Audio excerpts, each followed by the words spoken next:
Hello friends, welcome back to my channel. இன்றைக்கி இந்த வீடியோவில் எல்லாருக்கும் ரொம்பவே ஃபேவரட்டான யம்மியான பீஸா ரெசிபி எப்படி வீட்டிலையே குயிக்காக செய்யலாம் அப்படிங்கிறது பார்க்க போகிறோம். ஸோ கண்டிப்பாக இந்த ஜென்ரேஷனில் இருக்கிற கிட்ஸ்லேருந்து யங்ஸ்டர்ஸ் வரைக்கும் ரொம்பவே விரும்பி சாப்பிட்ற ஒரு ஃபுட் ரெசிபி தான் இது. இந்த பேண்டமிக் சிச்சுவேஷனில் நம்ம வெளியில் போய் சாப்பிட்றது அவ்வளோவா ஹைஜீனிக் அண்ட் சேஃப்டியாக இருக்காது. ஸோ டேஸ்டியான மெத்தடில் வீட்டிலையே எப்படி குயிக்காக செய்யலாம் அப்படிங்கிறது பார்க்க போகிறோம். அதுக்கு தேவையான இன்க்ரீடியன்ட்ஸ்: 1/2 ஆனியன் ஸ்லைஸ் பண்ணி வச்சுருக்கேன், 1 கேரட், 1 கேப்சிகம். நீங்கள் உங்களுக்கு பிடிச்ச ஷேப்பில் கட் பண்ணிக்கோங்க. இந்த வெஜிடபிள்ஸ் தான் யூஸ் பண்ணணுன்னு கிடையாது. நீங்கள் வீட்டில் வேறு என்ன வெஜிடபிள்ஸ் அவைலபிளாக இருக்கோ அதை கூட யூஸ் பண்ணிக்கலாம். பீஸா சாஸ் ரெடிமேடாக ஷாப்லேருந்து வாங்கி வச்சுருக்கேன். இது சாண்ட்விச்க்கு யூஸ் பண்ணுற பெரிய ஸ்லைஸ் பிரெட் 6 எடுத்திருக்கேன். இது சீஸ் ஸ்லைசஸ். இந்த மாதிரி சிங்கிள் பீசஸாக இருக்கும். இதை நம்ம யூஸ் பண்ணிக்கலாம் பீஸாக்கு.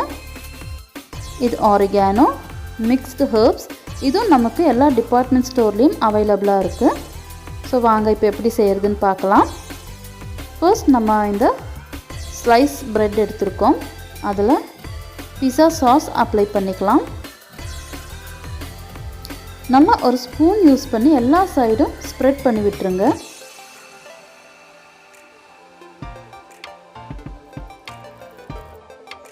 நெக்ஸ்ட் இது மேலே சீஸ் ஸ்லைசஸ் வைக்க போகிறேன். இது ரெடிமேடாக நம்ம கடையிலிருந்து வாங்கினது. 1 பேக்கில் கிட்டத்தட்ட 10 ஸ்லைசஸ் இருக்கும். பாருங்கள், ரொம்பவே ஈஸியாக இந்த மாதிரி அதோட கவர் நம்ம ரிமூவ் பண்ணிக்கலாம். இந்த மாதிரி சீஸ் ஸ்லைசஸ் எல்லாம் வச்சு நம்ம பீஸா செய்யும்போது கிட்ஸ் ரொம்பவே என்ஜாய் பண்ணி சாப்பிடுவாங்க. இது மேலே நம்ம கட் பண்ணி வச்சுருக்கிற வெஜிடபிள்ஸ் அரேஞ்ச் பண்ணிக்கலாம். ஆனியன்ஸ், கேரட், கேப்சிகம், இது 3 கொஞ்சம் கொஞ்சமாக போட்டு நம்ம அரேஞ்ச் பண்ணிக்கலாம். நீங்கள் tomato, sweet corn, baby corn, mushrooms இந்த மாதிரி எந்த வெஜிடபிள்ஸ் வேணும்னாலும் ஆப்ஷனலாக யூஸ் பண்ணிக்கலாம். இந்த மாதிரி கேரட், கேப்சிகம் எல்லாம் வச்சு அரேஞ்ச் பண்ணும்போது ரொம்பவே கலர்ஃபுல்லாக இருக்கும். அவங்களுக்கு சாப்பிட்றதுக்கு இன்னுமே ரொம்ப என்ஜாய் பண்ணி சாப்பிடுவாங்க.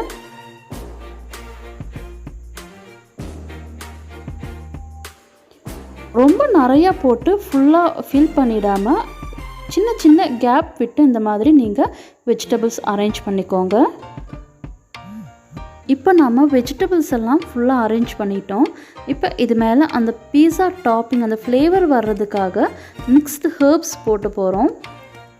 ஸோ நிறைய போட்டுறாமல் ஜஸ்ட் மேலேருந்து கொஞ்சம் கொஞ்சமாக நம்ம ஸ்ப்ரிங்கிள் பண்ணிக்கலாம். அதோடய ஃப்ளேவர் ரொம்ப டிஃப்ரெண்ட்டாக நல்லாயிருக்கும். நெக்ஸ்ட் நான் ஆரிகானோ யூஸ் பண்ணுறேன். அதுவும் ஜஸ்ட் மேலேருந்து லைட்டாக தூவி விட்டுக்கலாம். இப்போது இது மேலே ஒரிஜினல் பீஸா எஃபெக்ட்டுக்காக சீஸ் நான் தூவி ஆட் பண்ணிக்க போகிறேன். இது சீஸ் ஸ்லைசஸ், மில்கி மிஸ்டோட சீஸ் ஸ்லைசஸ் வாங்கியிருக்கேன். சின்ன சின்ன பீசஸாக இருக்கும்.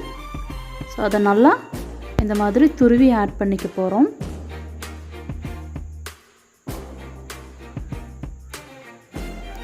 இந்த மாதிரி சீஸ் ஸ்லைசஸ் எல்லாம் வச்சு கொடுக்கும்போது கண்டிப்பாக ரொம்பவே விரும்பி நம்ம கிட்ஸ் சாப்பிடுவாங்க. இப்போது ஃபைனலாக இதுக்கு மேலே லைட்டாக பெப்பர் ஸ்ப்ரெட் பண்ணிக்கிறேன். ஓவன் ப்ரீஹீட் பண்ணுறதுக்காக வச்சுருக்கேன். ஸோ 10 மினிட்ஸ் ப்ரீஹீட் ஆயிடுச்சு. அதில் நம்ம ப்ரிப்பேர் பண்ணி வச்சுருக்கிற இந்த இன்ஸ்டன்ட் பிரெட் பீஸா உள்ளே வச்சிடலாம். ஜஸ்ட் ஒரு 5 to 10 மினிட்ஸ் நம்ம டைமர் செட் பண்ணிக்கலாம். ஓவன் இல்லாட்டி நம்ம நார்மல் தவாவில் கூட இந்த பீஸா ரெடி பண்ண முடியும். ஆஃப்டர் 5 மினிட்ஸ் நம்ம ஓப்பன் பண்ணி பார்க்குறோம். வாவ், பாருங்கள், சீஸ் எல்லாம் மெல்ட் ஆகி எவ்வளோ கலர்ஃபுல்லாக ரொம்பவே டெம்ப்டிங்காக இருக்குது பார்க்கவே. கண்டிப்பாக கிட்ஸ் இந்த பீஸாவை சாப்பிட்டாங்கன்னா இனிமேல் கடையில் பீஸா வாங்கி கொடுன்னு கேட்கவே மாட்டாங்க. அவ்வளோ பர்ஃபெக்டாக அவ்வளோ சூப்பராக நமக்கு இங்கே பீஸா ரெடியாக இருக்குது. ஓவன் இல்லைன்னா நீங்கள் நார்மல் தோசை தவாவில் கூட இந்த பிரெட் ஸ்லைசஸ் வச்சு ஒரு மூடி போட்டு க்ளோஸ் பண்ணி வச்சு நீங்கள் ரெடி பண்ணிடலாம். ஸோ கண்டிப்பாக இந்த ரெசிபி உங்களுக்கு பிடிச்சிருக்குன்னு நம்புகிறேன். பிடிச்சிருந்தால் மறக்காமல் நம்ம சேனல் லைக் பண்ணுங்கள், உங்கள் ஃப்ரெண்ட்ஸ் அண்ட் ஃபேமிலிக்கு ஷேர் பண்ணுங்கள், சப்ஸ்கிரைப் பட்டன் கிளிக் பண்ணுங்கள், கூடவே இருக்கிற பெல் ஐக்கானையும் ப்ரெஸ் பண்ணி வச்சுக்கோங்க. அப்போ தான் நம்ம அப்லோட் பண்ணுற நியூ வீடியோஸோட நோட்டிஃபிகேஷன் உங்களுக்கு வரும். தேங்க்யூ.